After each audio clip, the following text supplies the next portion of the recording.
боордош мамлекеттердин бүгүнкү саммитине катышып жаткан башчылар менен көрүшүп жатканыма чексиз кубанычтамын. Учурдан пайдаланып, сөзүмдүн башында урматтуу Шавкат Миромонович Мирзиёевди Өзбекстан Республикасынын президенти болуп, кайрадан шайланышы менен чын дилимден дагы бир жолу куттуктаймын. Жалпы боордош өзбек элинин мындан ары өнүгүүсүнө албан ийгиликтерди каалаймын. Европа менен Азияны бириктирип, 9 жолдун тоомунда жайгашкан Байыркы Стамбулда түрк мамлекеттеринин башчылары менен кезектеги саммитте жүз көрүшүп, жолугушуп турганыма өтө кубанычтамын. Бизди жогорку деңгээлде күтүп алган меймандос түрк элинин улуттук лидери, Түркия Республикасынын президенти урматтуу Режеп Тайып Эрдоган мырзага өзгөчө ыраазычылыгымды жолдойм. Уюмубузда төрагалыкты алган түрк тарабына зор ийгиликтерди жана үзүрлүү ишмердүүлүктү каалаймын. Түрк бир туугандарыбыздын түрк кеңешинин төрагасы гана эмес, түрк кызматташуусу боюнча бардык уюмдардын кыймылдаткыч күчү катары олуттуу демилгелерди ишке ашырышына жана маанилүү иш-чараларды өткөрөрүнө ишенебиз. Ошону менен бирге урматтуу Илхам Кейдарович Алиев мырзаны Азербайжан Республикасынын түрк кеңешиндеги төрагалыгын ийгиликтүү аякташы менен чын жүрөгүмдөн куттуктайм. Азербайжан төрагалыгы маалында ишин мыкты жүргүзүп, биздин мамлекеттер үчүн зарыл болгон демилгелерди жүзөгө ашырды. Ошонун негизинде бүгүн сыйлыкка ээ болдуңуз. Сыйлыгыңыз кут болсун. Түрк дүйнөсүнүн ажырагыс бөлүгү болгон боордош Түркменстандын түрк кеңешине байкоочу мамлекет болуп киришине байланыштуу түрк дүйнөсүнүн биримдигине, ынтымагына өз салымын кошуп келаткан Түркменстандын президенти урматтуу Гурбангулы Мяликулуевич Бердимухамедовдун чечимин кубаттайбыз. Түрк тилдүү мамлекеттердин кызматташтык кеңешинин мамлекет башчыларынын 8-чи саммити түрк мамлекеттеринин эгемендүүлүгүнүн көз каранды эместигинин 30 жылдыгы белгиленип жаткан тарыхый жылда өткөрүлгөнү зор мааниге ээ экенин белгилейм. Урматтуу мамлекет башчылары, мен түрк кеңешинин ишмердүүлүгүн позитивдүү маанайда белгилейм. Анын дүйнөлүк коомчулукта активдүү таанылганын, түрк интеграциясынын эң башкы жана абройлуу платформасына айлангандыгын баса белгилеп кетким келет. Бүгүнкү күндө Түркпа, Түрксой, түрк маданияты, мурасы, фонду жана Түрк академиясы натыйжалуу иштеп жатат десек жаңылышпайбыз. Ошондуктан Кыргызстан түрк тилдүү мамлекеттердин кызматташтык кеңешинин аталышын түрк мамлекеттер уюму деп өзгөртүлүшүн толук колдойт. Бул чечим уюмубуздун мындан аркы өнүгүүсүнө, анын эл аралык аренада өз позициясын бекемдөөгө оң таасирин тийгизип, ишмердүүлүк чөйрөсүнүн кеңейишине түрткү берет деген ойдомун. Ушуга байланыштуу Кыргыз тарабы Казакстандын туңгуч президенти урматтуу Нурсултан Абишевич Назарбаевдин демилгеси менен даярдалган түрк дүйнөсүнүн көз карашы 2040 стратегиялык документин толугу менен колдойт. Ошондой эле аталган документ түрк дүйнөсүнүн келечектеги артыкчылыктуу багыттарын көрсөтөт жана жол картасы катары негиздүү ролду ойнойт деп эсептейбиз.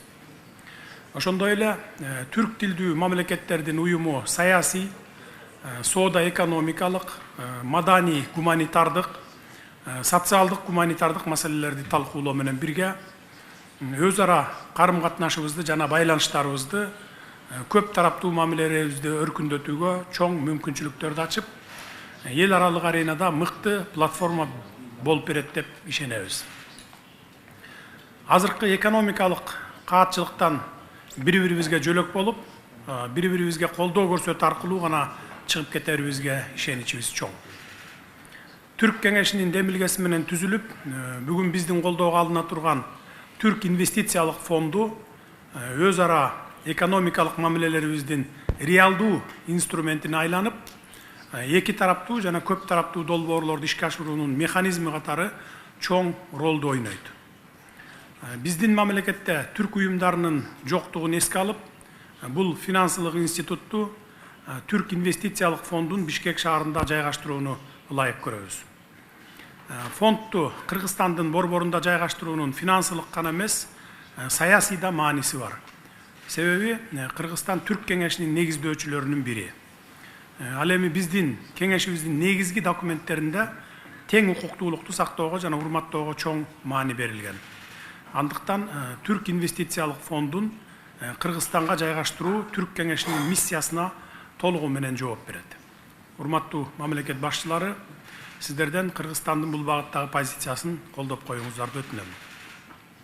Урматтуу мамлекет башчылары, боордош түрк тарабы эл аралык аренада кызуу талкууларды жаратып жаткан жашыл технологиялар жана акылдуу шаар санариптик доордо темасын күн тартибине киргизгенин толук колдойбуз.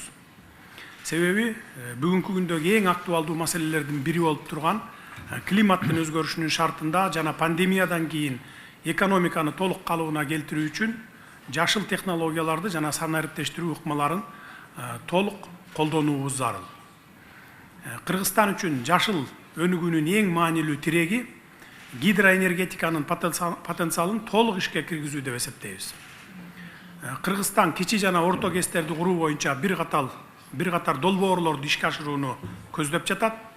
Ушуга байланыштуу кыргыз тарабы энергетикага түз инвестиция тартуу, гидроэлектростанцияларды куруу жана кайра жаралуучу энергия булактарын өнүктүрүү жаатында кызматташтыкты мындан ары өнүктүрүүгө кызыктар.